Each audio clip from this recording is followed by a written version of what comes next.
뉴스 시작합니다. 저는 동정민입니다.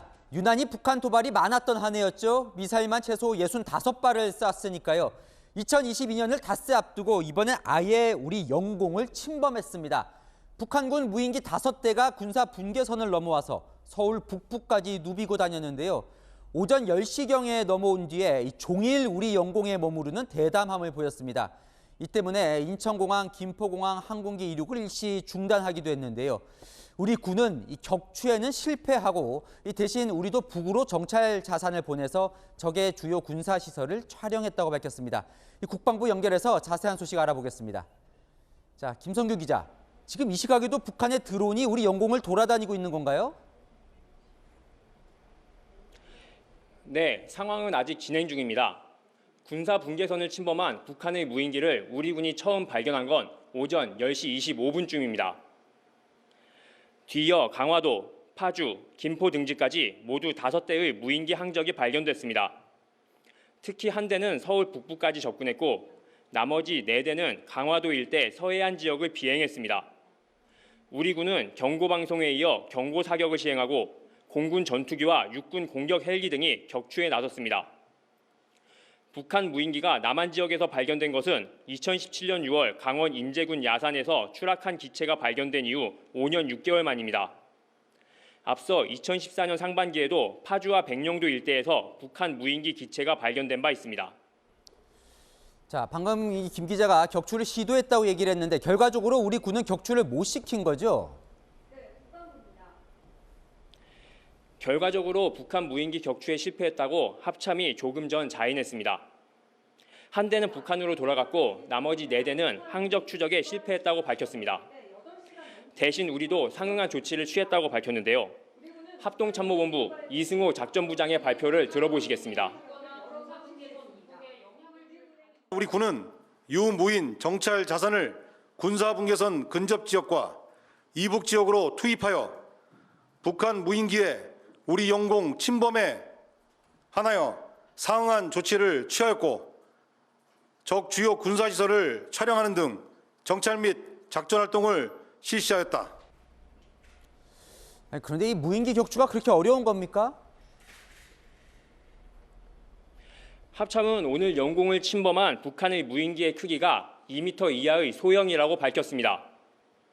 격추시키거나 노획한 상황이 아닌데 재원을 밝힌 건 이례적인데요. 그만큼 포착이 쉽지 않다는 사실을 에둘러 밝힌 것으로 보입니다. 군사 전문가들에 따르면 무인기 외형이 하늘색으로 위장돼 있고 크기가 작아 출격한 우리 항공기가 식별해 떨어뜨리기가 쉽진 않다고 말합니다. 다만 북한 무인기 격추를 위해 오후 1시 8분과 1시 22분 각각 김포공항과 인천공항에 1시간 가까이 민항기 통제를 요청했던 군이 대공 방어 작전에 실패한 책임을 면하기는 어려울 것이란 지적이 나옵니다. 지금까지 국방부에서 전해드렸습니다. 그런데 북한 무인기 잡으려다가 소중한 우리 군인 잃을 뻔했습니다. 공군 경공격기가 북한 무인기 대응 작전에 나섰다가 추락하는 사고가 발생했습니다. 조종사 2명이 무사히 비상 탈출에 성공은 했지만요. 이 북한 도발에 대응을 할 때마다 삐걱거리는 이 방어 능력에 우려 목소리가 커지고 있습니다. 박소유 기자 보도 보시고 국방부 출입 기자와 오늘 도발 소식 살펴보겠습니다. 논 한복판에 전투기 동체와 꼬리 부분이 부서져 있습니다. 도로 한쪽에는 추락 당시의 충격으로 검게 그을린 자국이 선명히 남아 있습니다. 강원 횡성군에서 공군 KA-1 경공격기 한 대가 추락한 것은 오늘 오전 11시 39분쯤. 원주기지로부터 이륙하는 과정에서 사고가 발생해 조종사 2명은 비상탈출에 성공해 인근 병원에 이송됐습니다. 특히 추락 지점 인근 300m 내에 민가가 있어 주민들도 가슴을 쓸어내려야 했습니다. 대포 터지는 소리가 펑 하고 났어요. 사람을 집어삼킬 것 같은 연기가 올라가더라고요. 폭파 직전서부터 비행기가 돌았어. 계속 돌더라고요. 공군의 항공기 추락 사고는 지난달 20일 강원 원주 서쪽 약 20km 상공에서 떨어진 KF-16 전투기 사고 이후 한 달 만입니다. 2달 전에는 대북 대응을 위해 발사한 현무 2시 탄도미사일이 센서 오류로 뒤로 날아가 추락해 무기고에 낙탄되는 사고가 발생했고 지난달에도 북한의 단거리 탄도미사일 발사에 대응하겠다며 공군 F-15K와 KF-16 전투기로 유도 폭탄을 투하하려 했지만 발사가 지연되기도 했습니다.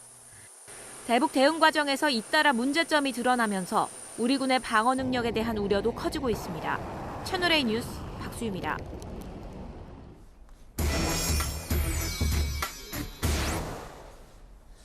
아는 기자, 국방부 출입하는 곽정아 기자 나왔습니다. 곽 기자, 지금 이 북한 무인기는 이 시각은 지금 어디에 있는 거예요? 네, 방금 나온 소식입니다. 군 관계자에 따르면 총 5대의 무인기가 내려온 것으로 알려졌는데요.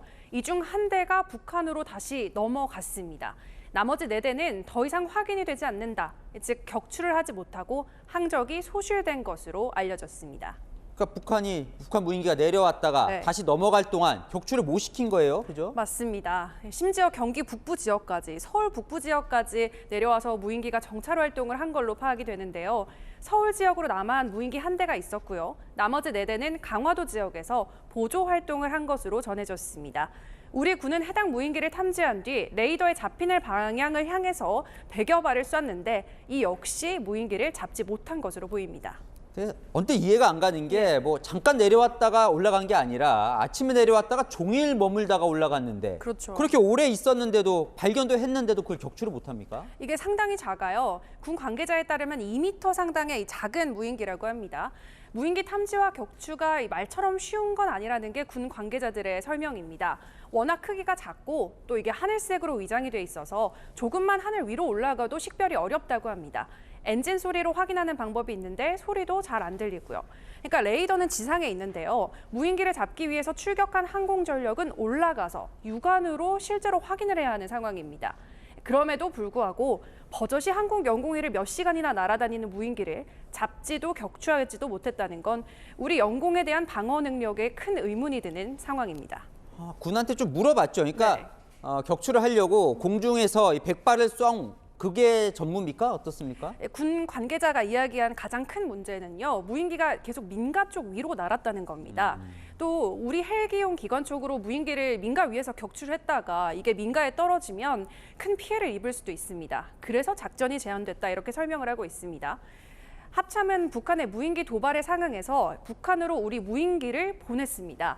군사 분계선 근접 지역과 이북 지역으로 정찰 자산을 투입을 한 건데요.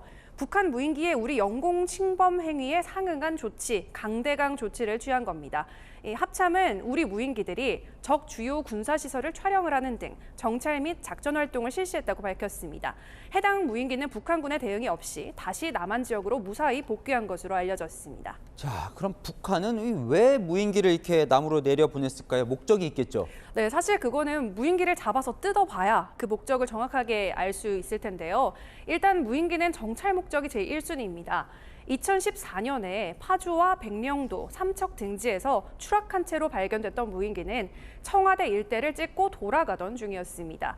또 2017년 강원도 인제에서 발견된 무인기는 뜯어보니까 안에 500장이 넘는 사진이 들어있었거든요. 네. 이 무인기는 정확하게 성주의 사드 포대 상공을 짓고 북한으로 해양하던 중에 떨어졌습니다. 당시에는 이 무인기가 5시간 넘게 대한민국 상공을 활공하고 있었는데 아무런 정찰 자산도 이를 탐지하지 못했습니다. 당시에는 발견도 못했었던 그렇죠. 거군요. 자, 어쨌건 그로부터 지금 8년이나 지났잖아요. 아까 2014년이라고 했으니까. 네. 그 8년 동안 무인기 기술이 많이 발전을 했거든요. 성능도 많이 좋아졌겠죠. 네, 맞습니다. 북한이 300여 대의 무인기 정찰 자산을 갖고 있는 걸로 알려졌는데요. 군 정보 쪽으로 확인해 본 결과 1000대 이상으로 잠정 파악 중입니다. 게다가 북한은 중국에서 저렴한 가격으로 드론을 쉽게 살 수가 있는데요. 현재 중국에서 군사용으로 쓸 수 있는 드론을 사면 40mm 포탄을 장착할 수 있는 수준이라고 합니다. 이런 드론으로 생화학 무기 공격을 감행을 하거나 원전 등의 기반 시설을 공격을 한다면 우리에게는 큰 위협이 되는 거죠. 또 북한 방송에서도 드론들이 등장하는 모습을 이렇게 많이 볼 수가 있는데요. 열병식에서 화려하게 하늘을 수놓기도 하고 드론으로 미사일 쏘는 장면을 촬영하는가 하면 중국제 드론 모양과 유사하게 3D 영상을 만들어서 이렇게 우리가 잘하고 있다 홍보용으로 쓰기도 합니다. 2014년 당시만 해도 드론의 일본제 엔진, 또 100만 원짜리 민간 GPS를 달고 실시간으로 신호를 쏴주는 방식이 아니라 무인기가 다시 북한에 도착해서 회수를 하면 그 사진을 가져오는 방식이었는데요. 지금은 상당히 발전했을 것으로 추정이 되고 있습니다. 자, 근데 다 놓쳤으니까 지금 뭐 알 수 있는 방법이 없네요. 없죠. 네, 아는 기자 곽정아 기자와 살펴봤습니다. 자, 북한의 위협이 커지면서 여권에서는 핵 무장론도 터져 나왔었죠. 국민의힘 북핵 특위가 오늘 최종 보고서를 채택했는데요. 이 제주도를 적극 활용하는 방안이 들어 있습니다. 이 북핵 위기가 임박하면 제주도를 거점으로 미국의 핵무기를 전진 배치할 수 있다는 내용인데요. 자세한 내용 김호영 기자가 단독 취재했습니다. 국민의힘 북핵위기 대응 특별위원회가 북핵 위기가 임박했을 경우 제주도를 전략 도서화해야 한다는 취지의 최종 보고서를 채택했습니다.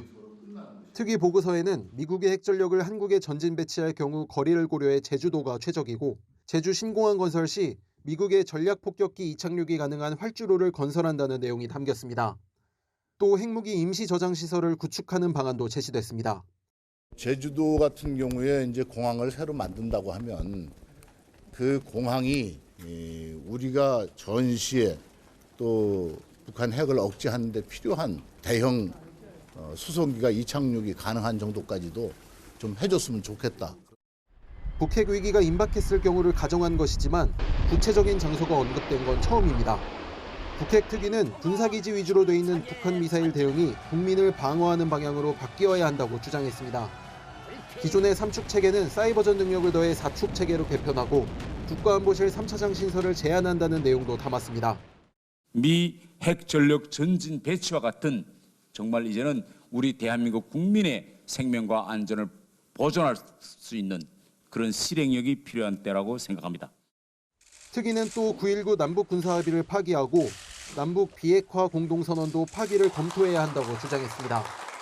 북핵 특위는 최종 보고서를 정부와 유관기관에 전달할 예정입니다. 채널A 뉴스 김호영입니다. 이재명 더불어민주당 대표가 모레로 정해진 검찰의 소환 통보에 응하지 않겠다고 밝혔습니다.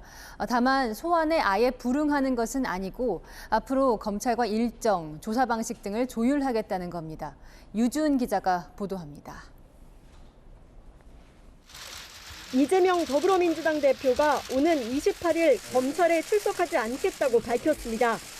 28일은 이미 정해진 일정 등이 있고 또 본회의까지 예정돼 있기 때문에 당장 가기는 어려울 것 같습니다. 지난 22일 검찰로부터 소환 통보를 받은 지 4일 만에 직접 입장을 밝힌 겁니다. 이 대표는 27일과 28일 광주 전남 일정과 본회의 참석 등을 불출석 이유로 들었습니다. 통보된 날짜에는 불응하지만 추후 소환에 응할 가능성은 남겨뒀습니다. 검찰의 행태가 도저히 납득하기 어렵지만 당당하게 임하도록 하겠습니다. 조사의 일시 방식 등에 대해서는 변호인을 통해서 협의해서 결정하도록 하겠습니다. 출석 시기와 방식에 대한 구체적인 언급은 피했습니다. 우리 마음대로 되는 게 아니지 않습니까? 협의를 해보겠다고 했으니까. 검찰 수사에서 주도권을 뺏기지 않고 수사를 피한다는 모습도 보이지 않기 위해 직접 입장을 밝힌 것으로 보입니다. 이 대표 측은 변호인단을 통해 검찰과 향후 조사 일정을 논의하며 대응 전략을 짤 예정입니다. 채널A 뉴스 유주은입니다. 이재명 대표 관련 사건을 수사 중인 검사들의 이름과 얼굴을 공개한 민주당. 논란에 아랑곳 않고 검찰을 더 강하게 밀어붙이고 있습니다. 아예 검사 명단 공개를 제도화하겠다는 건데 민주당 안에서도 몰상식한 행동이라는 비판이 나옵니다. 윤수민 기자입니다. 더불어민주당이 이재명 대표 관련 수사를 맡고 있는 검사 16명의 실명과 사진을 공개한 데 이어 이를 제도화하겠다고 밝혔습니다. 앞으로 더 신중히 하지만 검사들의 정보를 공개하는 일을 멈추지 않겠습니다. 나아가 관련 정보가 투명하게 공개되도록 제도화하겠습니다. 문재인 정부 법무장관 출신인 박범계 의원은 국민의 알 권리를 강조했습니다. 검찰 독재 정치 탄압을 일방적으로 진행하는 수사검사들이 누군가에 대해서 알 권리가 저는 있다고 봅니다. 좌표 찍기 법치주의 훼손이라는 지적에도 문제 없다고 일축했습니다. 말도 안 되는 말씀이고요. 수사한 결과에 대해서 책임을 지고 하는 것이기 때문에 그것이 공개되는 것 자체가 문제가 있다 이렇게 볼 수는 없는 것 같습니다. 김의겸 민주당 대변인은 검사 16명의 신원을 안다고 한들 국민이 무엇을 할 수 있겠냐며 SNS에 몇 자 끄적이는 것밖에 없다고 했습니다. 지지자들은 이 대표 사건 관련 판사와 김건희 여사 주가 조작 의혹 관련 검사도 공개하라고 요구했습니다. 당내 일각에서는 우려의 목소리도 나옵니다. 이상민 민주당 의원은 매우 몰상식적이고 이성을 잃은 행태라며 당에서 배포한 명단을 걷어들여야 한다고 주장했습니다. 채널A 뉴스 윤수민입니다. 검사들의 신상 정보가 공개된 일에 대해 법무부와 검찰은 거세게 반발하고 있습니다. 한동훈 법무부 장관이 나서서 조리돌림 선동은 법치를 훼손하는 것이라고 비판했습니다. 이름이 공개된 검사들도 수사에 부당한 압력을 가하는 것이라는 입장을 밝혔습니다. 김민곤 기자입니다. 이재명 민주당 대표 관련 수사를 진행하고 있다며 민주당이 배포한 명단에 오른 검사는 모두 16명. 부장검사부터 검사장까지 실명은 물론 얼굴 사진까지 공개했습니다. 한동훈 법무부 장관은 즉각 비판에 나섰습니다. 개인의 형사 문제를 모면해 보려고 공당의 공식 조직을 동원해서 조리돌림 당하도록 공개적으로 선동하는 것은 법치주의를 훼손하는 겁니다. 역사는 기록으로 남겨야 한다는 민주당 측 주장에 대해서도 날선 비판을 이어갔습니다. 역사에 남을 것이란 말에는 동의하고요. 다른 의미에서 동의를 합니다. 법치주의를 훼손하려고 하는 것이 그것이 역사에 남을 것이라고 생각합니다. 명단에 오른 검찰 관계자들도 반발하고 있습니다. 검찰 관계자 A씨는 본인들의 뜻에 맞지 않는 수사를 한다고 부당한 압력을 가하려는 시도로 보인다고 말했습니다. 다른 관계자 B씨도 정확하지 않은 정보까지 포함돼 있어 문제라고 밝혔습니다. 수원지검 형사 1부장의 경우 쌍방울 수사기밀을 유출한 수사관을 수사했을 뿐인데도 이름이 공개됐습니다.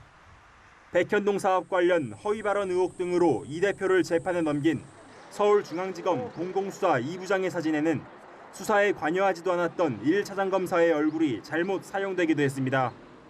국민의힘도 수사팀 평검사들까지 공개될 경우 법적 조치까지 검토한다는 입장입니다. 채널A 뉴스 김민곤입니다. 2023년 새해, 흔히 새해엔 볼 수 있었던 대통령의 신년 기자회견, 새해엔 없을 것으로 보입니다. 질의응답 없이 신년사만 발표하는 방안이 유력한데요. 업무 보고가 몰려있어 시간이 빠듯하다는 이유를 들지만 이 출근길 문답 중단에 이어서 신년 회견까지 하지 않으면서 이 소통과 멀어진다는 지적이 나옵니다. 조영민 기자입니다. 윤석열 대통령이 2023년 신년사를 방송사 3중계를 통해 발표할 예정입니다. 신년사에는 노동, 연금, 교육 등 최근 강조해온 3대 개혁 추진의 필요성을 다시 한번 강조할 것으로 알려졌습니다. 2023년은 바로 이 개혁을 우리가 적극적으로 추진하는 개혁 추진의 원년이 되도록. 하지만 대통령실 출입 기자들과 국정 현안에 대해 질의응답하는 기자회견은 하지 않을 것으로 보입니다. 대통령실 고위 관계자는 부처 업무 보고 등 일정이 빡빡해 장시간 질의응답을 준비하는 데 어려움이 있다고 설명했습니다. 문재인, 박근혜 두 전직 대통령은 취임 후 맞이하는 첫 신년에 신년사와 더불어 기자회견도 진행했습니다. 이명박 전 대통령이 별도 기자회견 없이 신년 국정연설만 발표한 전례가 있습니다. 출근길 문답이 한 달 넘게 중단된 상황이라 윤 대통령의 소통관에 변화가 생긴 게 아니냐는 해석이 나옵니다. 언론과의 소통이 궁극적으로 국민과의 소통이라고 생각합니다. 앞으로도 자주 여러분 앞에 서겠습니다. 대통령실은 윤 대통령이 몇 개 언론사와 개별 인터뷰하는 소통 방식도 검토 중입니다. 채널A 뉴스 조영민입니다. 가까스로 내년도 예산안은 처리했지만 이 닷새 남은 올해가 가기 전에 처리 여부를 결정해야 할 법안들이 있습니다. 올해 끝나면 효력이 사라지는 일몰 법안들인데요. 연장을 할지 끝낼지 이게 또 여야가 의견이 갈립니다. 오늘 첫 논의부터 고성이 오가면서 대치를 이어갔는데요. 어떤 법안들인지 홍지은 기자가 전해드립니다. 여야가 환경노동위 법안 소위를 열고 8시간 추가 연장 근로제가 담긴 근로기준법 개정안 등을 논의했지만 설전만 이어졌습니다. 연말 가까이 와서 이걸 이렇게 안건 상정을 올려갖고 밀어붙이는 부분에 대해서는 상당히 유감을 표하는 바입니다. 노동자들이 고통에 신음하고 있는데 그런 부분들에 대해서는 해소도 안 하고 국민들께 무슨 낯을 들고 일을 하겠단 말입니까? 의원들 얘기하고 상대 의원이 얘기할 때는 조용히 입 다물고 들어주십시오. 추가 연장 근로 8시간을 요구하시는데 그거는 그러면 거기에 해당되는 노동자들한테 허락받고 하시는 겁니까?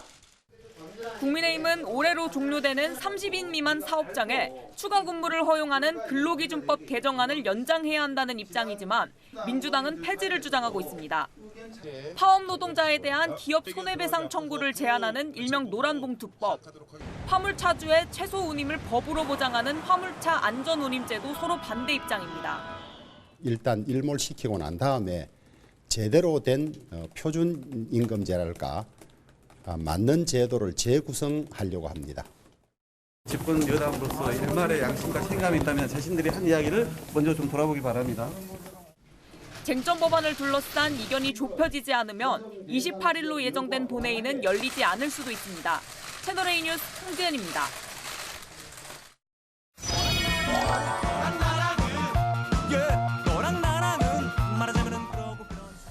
여랑야랑 김민지 기자의 휴가로 정치부 정한희 기자와 함께합니다. 첫 번째 주제 보겠습니다. 자, 대통령 집무실에 누가 왔을까요? 반려견 세롬이가 함께 출근했습니다. 세롬이는 윤 대통령 부부가 이틀 전 11번째로 입양한 반려동물로 시각장애인 은퇴 안내견입니다. 네, 이 사진인 것 같아요. 아예 대통령 옆에 딱 자리를 잡고 앉아 있네요. 네, 수석비서관 회의 사전 티타임 중 세롬이와 함께한 모습인데요. 윤석열 대통령은 후보 시절 시각장애인 은퇴 안내견을 입양하고 싶다는 뜻을 밝힌 적이 있습니다. 단독 출장 같은 데로 나중에 좀 옮기게 되면은 꼭 리트리버를 좀 은퇴한 안내견을 제가 분양받아 키워보고 싶습니다. 크리스마스 이브에 제가 지금까지 살면서 받은 선물 중에 가장 저한테 기쁨과 행복을 주는 선물이 된 것 같습니다. 뭐 키운다기보다 세롬이하고 다른 우리 동물 가족들이 있는데 하여튼 세롬이하고 행복하게 잘 지내겠습니다. 그러니까 오늘로 입양 3일째인데 벌써 대통령을 잘 따르나 보군요. 네, 세롬이가 환경에 빨리 적응할 수 있도록 며칠은 데리고 잤으면 좋겠다는 조언을 듣고 윤 대통령이 이틀 동안 따로 데리고 자기도 했다고 하는데요. 오늘 집무실까지 함께 온 이유도 있다고 합니다. 오늘 아침 윤 대통령이 출근하려는데 세롬이가 계속 따라와서 결국 집무실까지 데려올 수밖에 없었다고 합니다. 윤 대통령은 티타임에서 수석들에게 세롬이를 인사시킨 뒤 다시 관저로 돌려보낸 걸로 전해지는데요. 계속 따라와서 어쩔 수 없었다는 이유로 국정을 논하는 회의를 준비하는 자리에 반려동물을 데려온 것이 적절했냐는 지적도 나옵니다. 네, 다음 주제 보겠습니다. 자, 오히려 좋아. 누구 얘기일까요? 네, 혼이 날수록 좋아하는 의원들이 있습니다. 올해도 예산안 협상 막판에 의원들의 지역구 예산 끼워 넣기가 되풀이 됐는데요. 쪽지 예산, 밀실 예산이란 비판을 오히려 좋아하는 분위기입니다.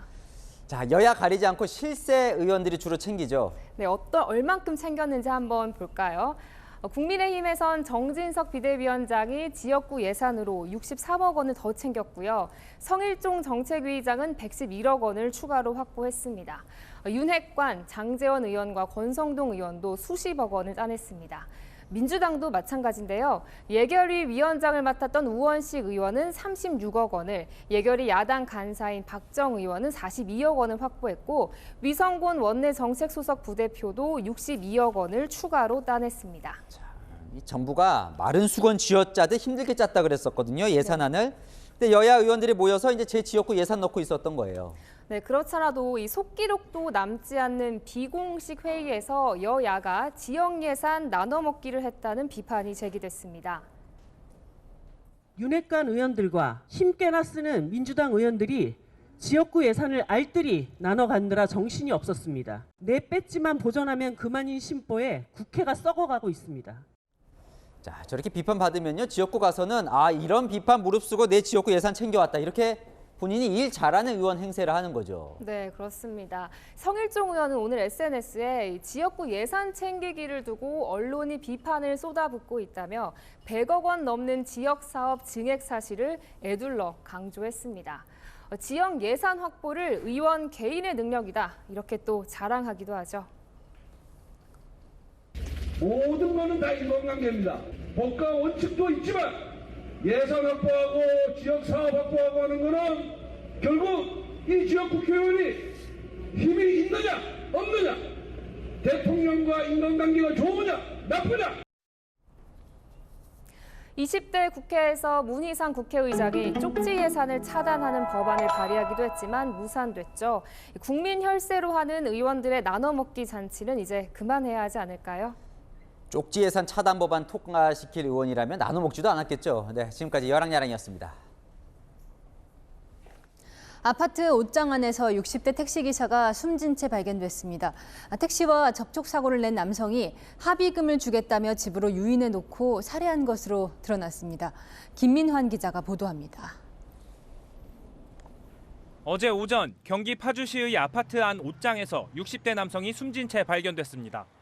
지인의 집 안 옷장 속에 시신이 있다는 신고가 경찰에 접수된 겁니다.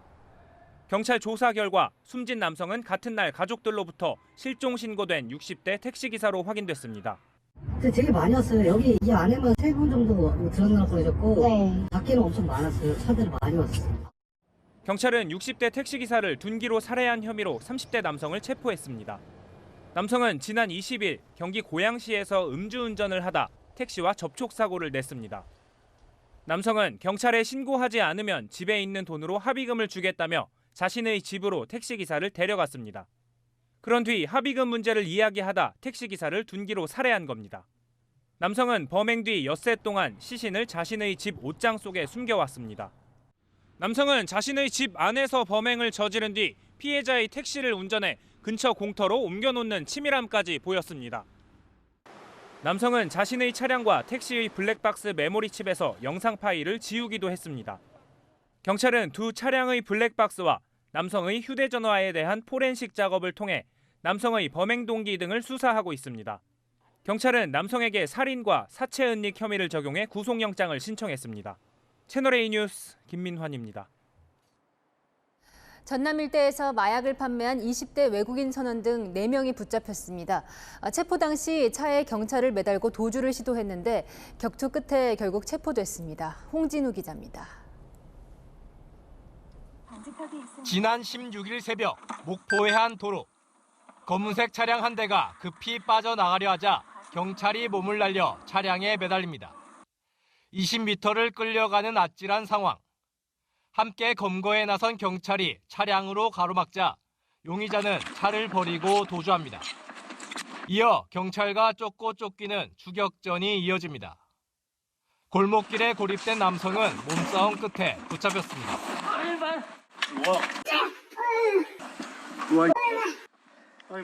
체포된 남성은 베트남 국적의 불법 체류자 선원 A씨로 전남 일대의 마약류 판매책이었습니다. A씨 차량에서는 엑스터시 600여 정과 케타민 12g 등 시가 4천만 원 상당의 마약류가 발견됐습니다. 또 윗선 판매책인 20대 남성 B씨와 결혼 이주 여성 2명을 추가로 체포했습니다. 상선으로부터 마약을 받아와가지고 이쪽에 있는 그 선원이라든가 기타 이주 여성, 기타 다른 사람들한테 마약을 갖다가 판매하는 게 전남 총체적으로 저희들이 그렇게 파악을 했습니다. 외국인 마약 범죄는 2012년 350여 건에서 지난해 2,300여 건으로 10년 사이 약 6.5배 증가했습니다. 해경은 외국인 마약 공급 판매책과 구매자들이 더 있을 것으로 보고 수사를 확대해 나갈 계획입니다. 채널A 뉴스 홍진우입니다. 제주도의 유명 식당 주인이 살해된 사건 수사 속보입니다. 범행 내용이 속속 드러나고 있는데 피해자의 집 비밀번호를 알아내기 위해 몰래카메라까지 설치했습니다. 배영진 기자입니다. 제주 유명 식당 여주인을 살해한 혐의를 받는 김모 씨. 아내와 함께 각각 살인 공모 혐의로 구속됐습니다. 왜 살해하셨습니까? 아무 생각이 없습니다. 죄송합니다. 대가로 뭘 받으셨나요? 김 씨에게 2천여만 원을 주고 범행을 사주한 혐의로 50대 박모 씨도 구속됐습니다. 경찰 조사 결과 김 씨는 11월 말쯤 범행을 위해 배편을 이용해 거주지인 경남 양산에서 제주로 내려왔습니다. 김 씨는 고향 선배이자 피해자와 가까운 관계인 박모 씨가 알려준 공동 현관 비밀번호를 누르고 피해자가 사는 빌라에 들어갔습니다. 하지만 집 도록 비밀번호는 틀려 1차 범행 시도는 실패합니다. 김 씨는 포기하지 않고 피해자 주거지 현관을 비추는 몰래 카메라를 설치하려고 이달 초 다시 배편으로 제주로 내려왔습니다. 경남 양산에서 배편으로 오토바이를 가져와 택배 기사로 위장까지 했습니다. 김 씨는 설치 당일 몰래 카메라를 회수해 비밀번호 4개 숫자 중 3개 숫자를 파악했으며 박 씨는 비밀번호가 피해자와 관련된 기념일임을 알고 남은 1개 숫자를 알아냈습니다. 결국 김 씨는 지난 16일 피해자 집에 들어가 3시간 정도 숨어 있다가 귀가한 피해자를 살해했습니다. 살인 교사 혐의를 받는 박 씨는 범행을 지시한 건 맞지만 겁을 주라고 했을 뿐이라며 혐의를 부인하고 있습니다. 채널A 뉴스 배영진입니다. 지난 9월 8명의 사상자를 낸 대전 현대아울렛 참사 원인이 밝혀졌습니다. 시동을 켠 채 정차 중이던 화물차의 배기구가 과열됐고 옆에 있던 종이 상자에 불이 붙었던 건데요. 화물차 배기구가 과열되면 섭씨 600도까지 올라갈 수 있습니다. 김태영 기자입니다. 지하주차장 안쪽에서 시뻘건 불길이 솟구칩니다. 지난 9월 대전 현대아울렛 지하주차장에서 난 불인데 7명이 숨지고 1명이 크게 다쳤습니다. 화재 원인은 시동을 켠 채 정차한 후 상하차를 하던 1톤 화물차였습니다. 국립과학수사연구원은 화물차 안 매연 저감 장치에서 발생한 고열로 배기구가 과열되면서 인근 종이 상자에 불이 붙은 것으로 파악했습니다. 매연 저감 장치는 차에서 나오는 대기 유해 물질을 걸러낸 뒤 높은 온도로 태워 오염물질을 줄입니다. 이때 온도가 섭씨 600도 넘게 올라가는데 배기구까지 뜨거워진 상태에서 종이를 갖다 댔더니 1분도 안 돼 불이 붙습니다.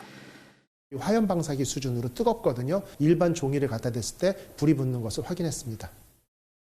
불이 시작될 당시 스프링클러도 작동하지 않았습니다. 소방시설 정비를 이유로 불을 감지하는 화재 수신기를 꺼놓은 겁니다. 경찰은 이번 주 안에 현대백화점 본사 관계자, 소방 점검 담당 등 관련자들을 업무상 과실치사상 혐의로 추가 입건할 방침입니다. 채널A 뉴스 김태형입니다. 잔인한 개 농장 아직도 많습니다. 개를 밧줄에 매달아 도살하거나 무허가로 번식시킨 강아지를 불법 거래한 11곳이 적발됐는데요. 단속하러 갔더니 적반하장으로 개가 스트레스 받는다고 따지는 농장주도 있습니다. 신선미 기자입니다. 비닐하우스 안으로 들어가 보니 철장 안에 갇힌 30여 마리의 개들이 요란하게 지저댑니다. 개들이 갇혀있는 곳은 공중에 떠 있어 밑으로 발이 빠지기 쉬운 이른바 뜬장입니다. 다리를 절거나 피부병을 앓고 있는 개들이 그대로 방치돼 있었습니다. 개를 보시면 알지만 개들이 제대로 된 게 얼마나 있어요. 허가 없이 수거해온 음식물 쓰레기를 끓여 개들에게 먹이로 준 농장도 있습니다. 불 빠지면 이제 끓여야죠. 무허가로 개 130여 마리를 번식시킨 곳도 적발됐습니다. 태어난 강아지들은 허가받은 업체의 명의를 빌려 경매장에 판매해왔습니다. 농장주는 출산한 개들이 스트레스를 받는다며 오히려 단속반을 나무랍니다. 엊그저께 사진 다 잡아먹는다고 엄청 빨리 나가. 개를 매다는 데 쓰인 쇠파이프 기둥과 밧줄이 남아 있습니다. 이 농장은 개를 잔인하게 도살해오다 적발됐습니다. 경기도는 동물보호법을 위반한 개 사육 농장 11곳을 적발했습니다. 동물을 죽음에 이르게 하는 학대 행위는 3년 이하의 징역 또는 3천만 원 이하의 벌금, 질병 또는 상해를 유발한 학대 행위는 2년 이하의 징역 또는 2천만 원 이하의 벌금에 처해집니다. 채널A 뉴스 신선미입니다. 미국은 겨울 폭풍에 사망자가 속출하며 최악의 크리스마스를 보냈습니다. 서울은 2년 만에 한강이 얼었죠. 북극 한파로 북반구가 추위에 몸살을 앓고 있는 건데 원인은 오히려 지구온난화입니다. 정윤철 기자가 설명합니다. 폭설로 마비된 도로에 차량이 버려져 있습니다. 황급히 제설 작업에 나서보지만 역부족입니다. 북극의 찬 기류와 습한 공기가 결합된 폭탄 사이클론이 크리스마스 연휴 기간 미국을 강타했습니다. 미국 기상청에 따르면 어제 기준으로 전체 50개 주 가운데 46개 주에 한파주의보나 폭풍경보가 발령됐습니다. 체감온도가 영하 45도까지 떨어지는 기록적 한파와 폭설로 수백 명이 고립되고 사망자가 속출했습니다. 2m 가까이 눈이 내린 미국 뉴욕주 버펄로는 눈더미에서 시신이 발견되기도 했습니다. This is a war with Mother Nature, and she has been hitting us with everything she has since the late hours of. 우리나라도 한파가 지속되면서 어제 한강에서 올겨울 첫 결빙이 관측됐습니다. 이번 결빙은 평년보다 16일, 2020년 겨울보다 15일이 빠릅니다. 겨울철에는 북반구를 기준으로 공기 흐름이 더뎌지는 시기가 있습니다. 찬 공기가 남쪽으로 남하하게 되는 현상이 굉장히 강하게 발생을 하게 되는데 동아시아 대륙뿐만이 아니라 북미 대륙 그리고 유럽 등에서도 강한 한파가 창출하게 됩니다. 북극의 찬 공기를 가두는 제트 기류가 약해지면서 북쪽의 찬 공기가 아래로 내려온 겁니다. 북극이 추울수록, 그러니까 중위도 지방과 기온차가 클수록 제트 기류는 강해집니다. 기상학자들은 지구온난화로 북극이 갈수록 따뜻해지면서 제트 기류가 느슨해져 찬 공기를 가두지 못하고 있다고 분석합니다. 채널A 뉴스 정인철입니다. 우리도 폭설로 호남이 특히 몸살을 앓고 있죠. 지붕에 쌓인 눈을 치우다 추락하고 눈썰매를 타던 어린이를 트럭이 덮치기도 했습니다. 공국진 기자입니다. 공장 옆 왕복 2차로 눈길을 달리는 1톤 트럭. 갑자기 트럭 뒤쪽이 휙 돌더니 미끄러지며 공장 출입문을 그대로 들이받습니다. 공장 안쪽에서 눈썰매를 타던 엄마와 9살 된 아들도 덮칩니다. 엄마! 괜찮아. 이 정도 하기 다행이야, 괜찮아. 사고 당시 공장 입구엔 출입문이 있었는데요. 현재는 이렇게 제거된 상태입니다. 이 사고로 엄마는 머리를 다치고 아이는 어깨와 팔 등에 철과상을 입어 병원으로 옮겨졌습니다. 사고 직전 엄마가 아들을 감싸 안고 차량을 막은 겁니다. 놀라기만 해도 다 맨발 벗고 난리가 났지. 근데 여기에 턱에 달렸으면 죽었지. 세게 치니까. 우선에 그 모정으로 같이 잡아 당기니라고 얘기를. 그러면 내가 감사했죠. 어제 오후 5시 47분쯤엔 광주 북구의 한 태양광 공장 지붕 위에서 개설 작업을 하던 40대 남성이 3m 아래로 추락하기도 했습니다. 119에 의해 구조된 남성은 병원으로 옮겨져 치료를 받고 있습니다. 태양열 저 눈이 우리 공장으로 싹 쏟아져 들어갔고 좀 이제 숨을 못 쉬다가 이제 침체되면 되지.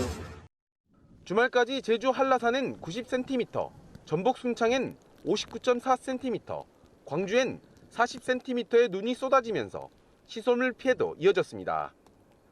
전북에선 비닐하우스와 축사 등 236건의 피해가 접수됐고 전남에서도 65개의 농가가 피해를 입었습니다. 광주에선 내린 눈에 도로가 얼어붙어 출퇴근길 큰 혼잡이 벌어지기도 했습니다. 채널A 뉴스 공진입니다. 지금 법원에서는 이태원 참사의 부실 대응 의혹을 받고 있는 박희영 용산구청장과 용산구 안전재난과장에 대한 구속영장 심사가 진행 중입니다. 이 안전재난과장은 참사 당일 낮술을 먹고 참사 현장으로 가다가 이 차를 돌려 집으로 돌아간 직무유기 혐의를 받고 있는데요. 법원에 나가 있는 서주희 기자 연결합니다. 자, 서 기자, 책임자들의 당일의 행적이 속속 드러나는군요. 구속 여부가 곧 결정이 나죠? 네, 박희영 용산구청장과 최모 용산구 안전재난과장에 대한 구속영장 심사는 오늘 오후 2시부터 시작됐습니다. 결과는 이르면 오늘 밤 나올 전망인데요.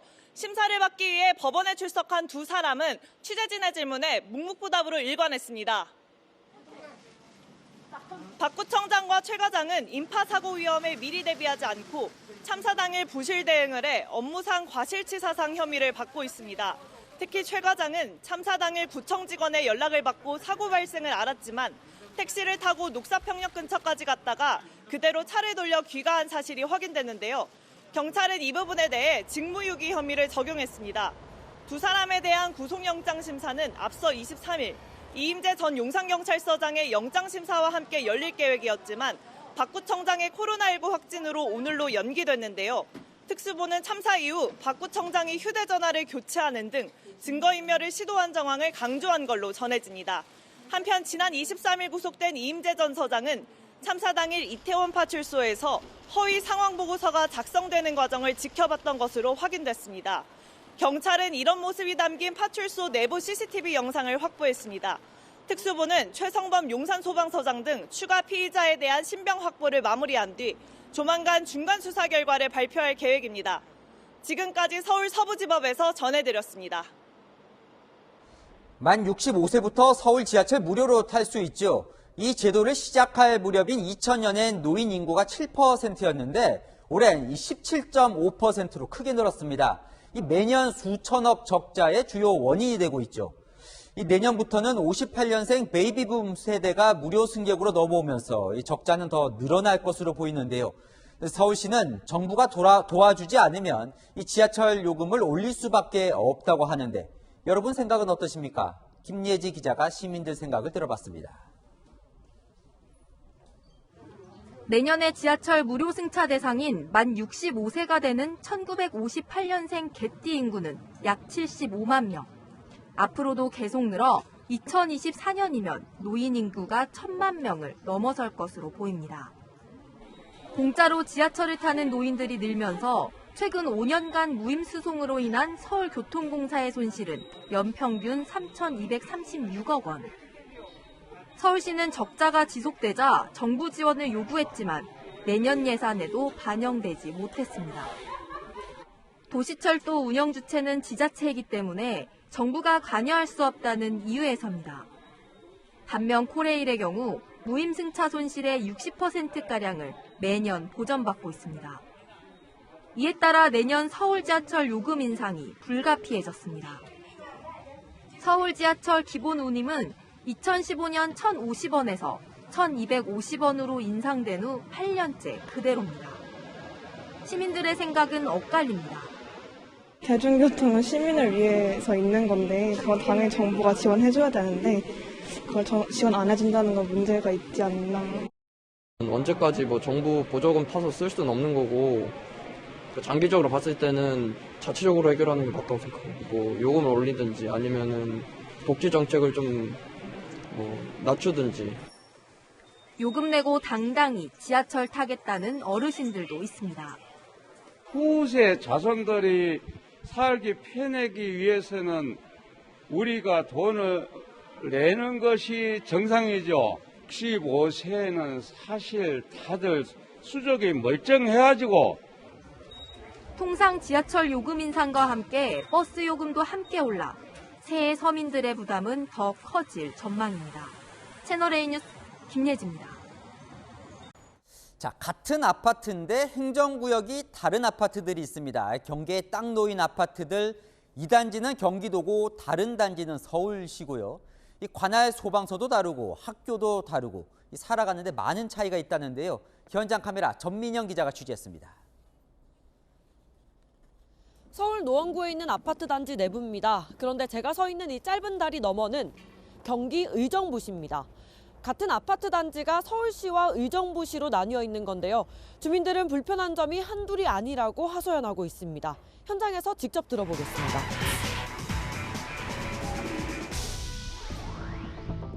아파트 4개 단지가 하천을 경계로 나뉩니다. 1, 2단지는 의정부시, 3, 4단지는 서울시입니다. 의정부 쪽은 개발 제한 구역으로 대부분 논과 밭입니다. 의정부에 갈 일이 없거든요. 재난지원금 나왔을 때 여기는 쓸 데가 없어요. 모든 생활 비용을 다 서울에서 소진을 한단 말이에요. 출동 소방서도 다릅니다. 차로 4분 거리에 노원소방서 안전센터가 있지만 1, 2단지는 10분 이상 걸리는 의정부 소방서 안전센터 관할입니다. 그전에 불이 좀 났었어요. 저서 안 오고 이어서 다 끄고 나니까 의정부서 오는 거요. 119 신고하면 25분 빨라요. 와야 25분 돼요. 행정구역과 생활 권역이 달라서 생기는 문제들입니다. 의정부시 주민들은 입주 직후인 2009년부터 13년 넘게 행정구역을 조정해달라 요구해왔지만 돌아오는 답변은 같았습니다. 의정부시 단독으로 결정할 문제가 아니란 겁니다. 저희는 퀵을 시키고 3단지 가서 받아옵니다. 3단지로 주문을 하면 15,000원이고 저희 단지에서 주문하면 25,000원이에요. 시위까지 했었고요. 또 13년째 똑같은 반복적인 말뿐이에요. 과연 무엇을 했느냐. 의정부시는 민원을 해결하기 위해 나섰지만 민원 발급기도 아파트에 있고 서울시랑 계속 협의를 하고 있어요. 불편은 해소되지 않았습니다.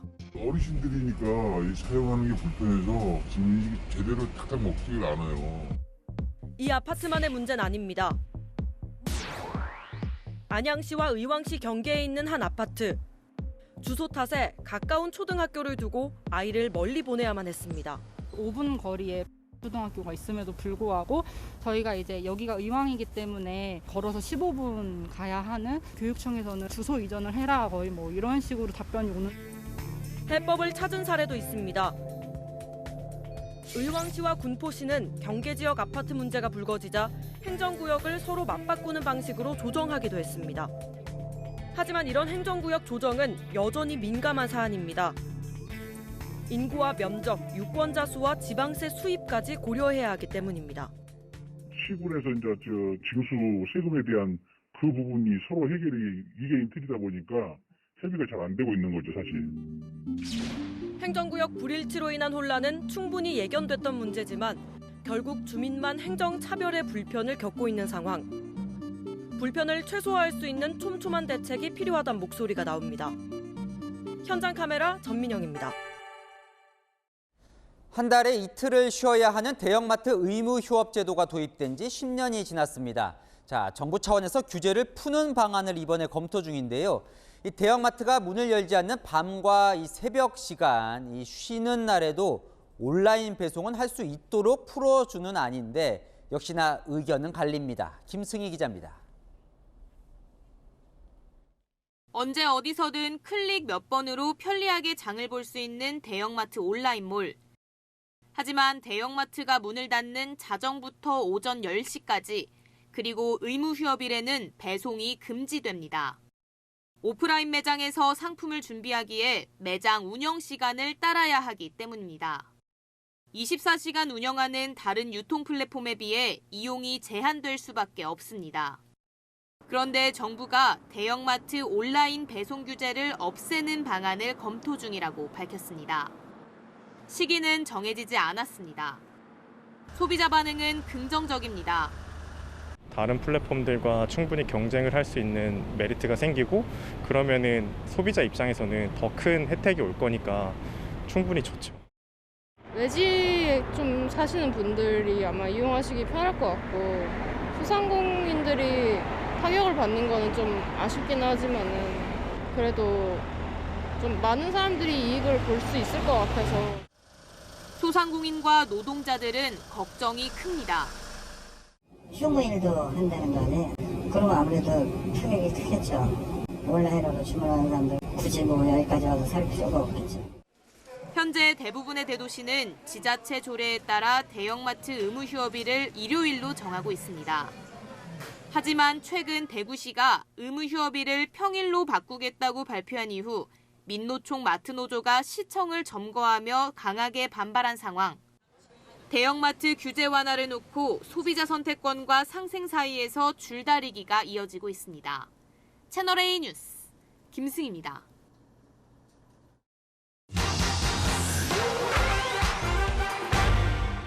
노로바이러스 환자가 한 달 새에 2배 넘게 늘었습니다. 감염되면 구토, 복통, 설사에 시달리는데요. 질병관리청은 예방을 위해 변기 뚜껑을 닫고 물을 내리라고 강조했는데 이유가 뭔지 알아봅니다. 노로바이러스는 오염된 음식이나 물, 감염된 사람의 분변이나 구토물에 의해 전염되는데요. 변기 물을 내릴 때 튀는 물방울로도 전염될 수 있습니다.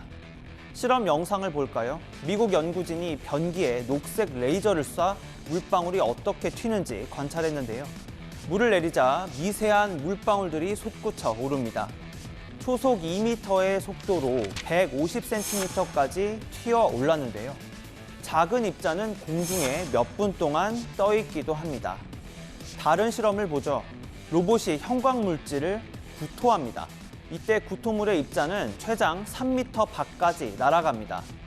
구토물을 치우기만 했는데 옷은 물론 얼굴 여기저기 입자가 묻습니다. 노로바이러스 환자의 구토물이나 분변 1g엔 바이러스 입자가 1억 개 정도 들어있는데요. 단 10개만으로도 전염될 만큼 전염이 빨라서 바이러스계의 페라리로 불릴 정도입니다. 손만 닿아도 그렇고 손을 닿았던데 내 손이 닿아도 내 몸에 바이러스가 들어올 수 있기 때문에 옆에 환자가 있으면서 접촉을 했으면 다 걸린다고 볼 수가 있어서 집단 식중독이 일어나는 거죠. 해외에선 노로바이러스로 인한 경제적 손실을 막기 위해 환자의 구토물을 소독해 폐기하는 키트가 널리 쓰이는데요. 공기 중에 바이러스가 퍼지지 않게 응고제를 뿌려 굳히고 밀폐 상태로 버리는 겁니다. 우리나라 식품의약품안전처도 학교나 어린이집 같은 곳에 이 키트를 보급해 노로바이러스 전파 차단에 주력하고 있는데요. 손 씻기, 음식 익혀 먹기 같은 기본적인 위생 관리도 철저히 해야겠습니다. 팩트맨이었습니다. 중국의 코로나 확산 상황은 점점 심각해지고 있습니다. 최근 20일간 중국 당국이 내부적으로 파악한 확진자 수가 2억 5천만 명이라는 주장까지 나왔습니다. 경제 타격도 심각해서 상하이 테슬라 공장이 가동을 중단했습니다. 베이징 공태현 특파원입니다. 중국 전역의 병원과 장례식장이 밀려드는 시신으로 과부하 상태입니다. 한 병원 바닥에 천만 덮인 채 놓여진 시신에는 장례식장 전용이란 문구가 써 있습니다. 일부 장례식장은 업무 마비로 장례 서비스 중단을 선언하기도 했습니다. 광저우시는 다음 달 10일까지 연결식 등의 장례의식 없이 화장만 가능하다고 발표했습니다. 중국 경제에도 타격이 상당합니다. 상하이 테슬라 공장은 그제 돌연 다음 달 1일까지 공장 가동을 중단한다고 발표했는데 상당수 직원의 코로나19 감염이 주 원인으로 알려졌습니다. SNS에는 방역당국의 내부회의 문건이 유출됐다며 해당 문건에 따르면 지난 1일부터 20일까지 확진자가 2억 4,800만 명에 달하고 하루 확진자가 3,700만 명이란 내용이 확산되고 있습니다. 실제로 칭다오 방역당국은 하루 50만 명 안팎의 감염자가 나온다고 발표했고 저장성은 다음 달 춘절엔 최대 200만 명까지 넘길 거라 예측합니다. 就是每日新增的这个阳性人数目前已经突破100万例。那么进入高峰以后日新增的阳性人数预计最高呢将达到200万。 어제부터 중국 정부는 아예 코로나19 통계 수치를 내놓지 않기로 결정했습니다. 코로나19 폭증 속에 확진자 수조차 제대로 반영하지 못한다는 부실집계 비난을 의식한 것으로 보입니다. 베이징에서 채널A 뉴스 공태현입니다. 어느덧 2022년도의 마지막 월요일이 찾아왔습니다. 한 해가 저물어갈 무렵 찾아오는 세미 한파가 기승을 부리고 있는데요. 현재 내륙을 중심으로 한파특보가 내려진 가운데 내일 서울의 아침 기온은 영하 7도, 대관령은 영하 15도가 예상됩니다. 출근길 따뜻하게 입으셔야겠고요. 빙판길에도 각별히 주의하시기 바랍니다. 찬바람이 잦아들면서 먼지가 쌓이고 있습니다. 내일 서울을 비롯한 중서부 지역을 중심으로 대기질이 탁하겠습니다. 내일 오전에는 중부와 호남을 중심으로 짙은 안개가 예상되고요. 동해안은 수일째 건조특보가 이어지고 있습니다. 불씨 관리 잘 해주셔야겠습니다. 내일도 오늘만큼이나 춥겠습니다. 대구는 영하 5도, 광주는 영하 6도로 출발하겠고요. 한낮에는 서울 2도, 대전은 4도가 예상됩니다. 수요일 오전에는 중부를 중심으로 눈구름이 지나겠습니다. 날씨였습니다. 국민과 더 가까이 소통하겠다면서 청와대에서 용산으로 대통령실 옮긴 게 불과 7개월 전입니다. 기자들과 자주 만나겠다며 불과 한 달 전까지 출근길 문답을 했었고요. 그런데 출근길 문답 중단하더니 이제는 신년 기자회견도 하지 않으려나 봅니다. 취임 이듬해 신년 회견을 하지 않은 전례가 없는데도 말이죠. 소통 의지가 줄어든 건 아니라지만 전임 대통령들 대부분 본인 하고 싶은 말만 하고 싶어 했지 듣기 거북한 질문 피하고 싶어 했죠. 그런 게 권력의 속성이라지만 그렇게 민심과 멀어지면 불통 정부 되는 건 시간 문제입니다. 마침표 찍겠습니다. 대통령님 질문 있습니다. 뉴스에 마칩니다. 감사합니다.